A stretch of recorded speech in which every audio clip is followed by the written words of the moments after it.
Tu connais toutes les questions. C'est vrai?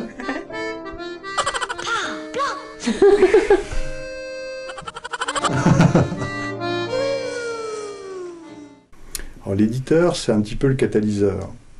C'est le centre nerveux de la conception d'un ouvrage. C'est vraiment un travail d'équipe. Il faut que les gens se comprennent bien, s'entendent bien et n'hésitent pas à converser entre eux surtout. À partir de là, après on recentre les choses quand ça déborde un peu dans tous les sens, que ça arrive. Hein. Moi j'aime bien être surpris. Sinon, c'est pas marrant. On essaye de s'amuser aussi. Alors, mon métier consiste à mettre des couleurs sur des bleus. Et le plaisir est au moment où on applique les couleurs, là où on met vraiment l'ambiance dans les cases. C'est de voir l'évolution et de pouvoir mettre un petit peu une âme par page.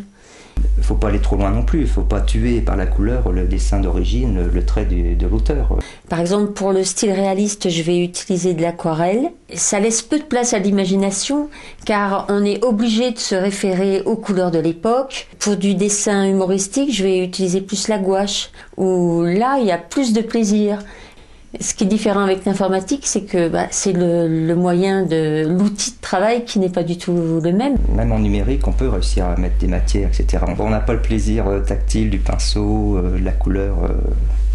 On se facilite les choses avec les corrections possibles et le traitement beaucoup plus fidèle des couleurs au final. Avec le traditionnel, il y avait toujours un décalage. L'auteur ne contrôlait pas ce que ça devenait à l'imprimerie. Ce qui est formidable après, c'est de voir l'album fini et de retrouver toutes les différentes périodes. On a le plaisir d'aboutir à un bel objet fini auquel on a participé. C'est la réussite d'un petit groupe qui fait la satisfaction.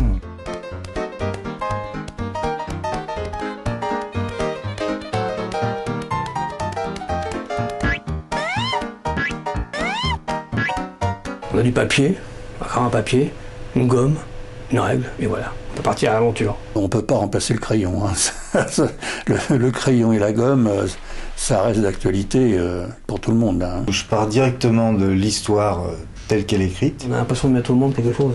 Un petit bonhomme, on fait un rond, après plus tard les nœuds, les yeux, tout doucement ça avance, et sa vie, on a l'impression qu'on a mis au monde un enfant. Il ne vient pas tout de suite le personnage. Une fois qu'on l'a trouvé, il ne bouge plus.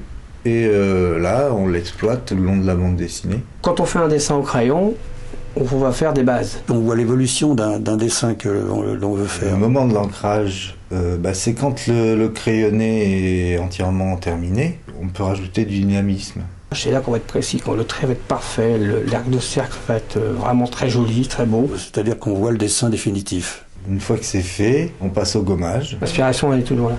C'est l'envie qui, des fois, j'ai pas. Quand des moments je sais pas quoi faire, je feuillette rapidement. Hein. Au bout de 10 minutes, ça y est.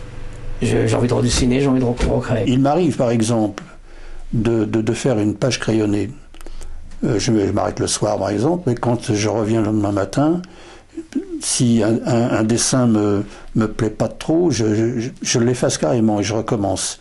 Même encore à l'âge que j'ai cette formule là dans la tête, il faut toujours faire mieux.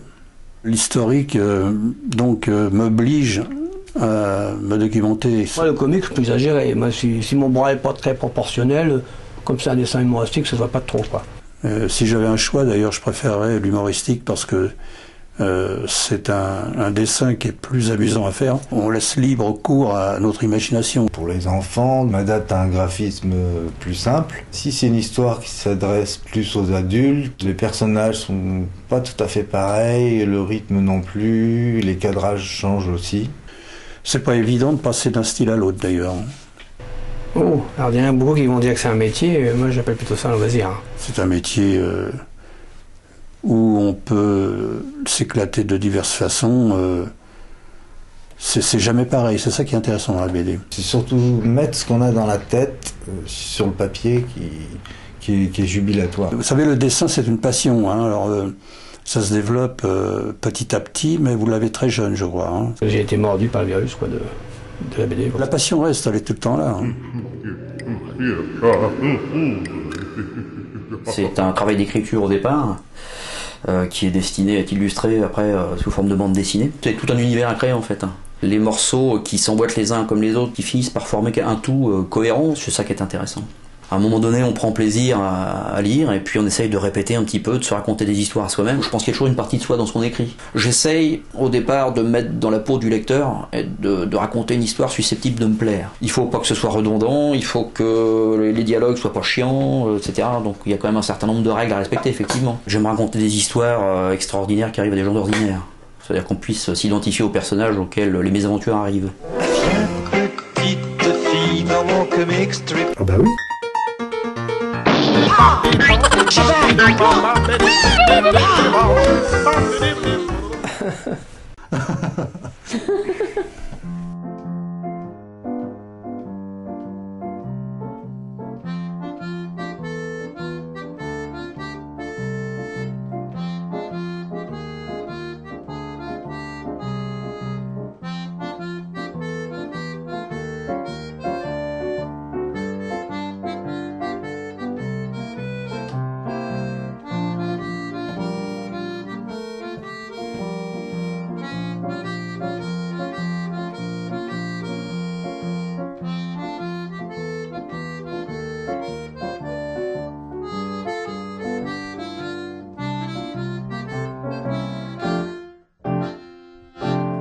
Oh my God, I feel so good. Oh, yeah.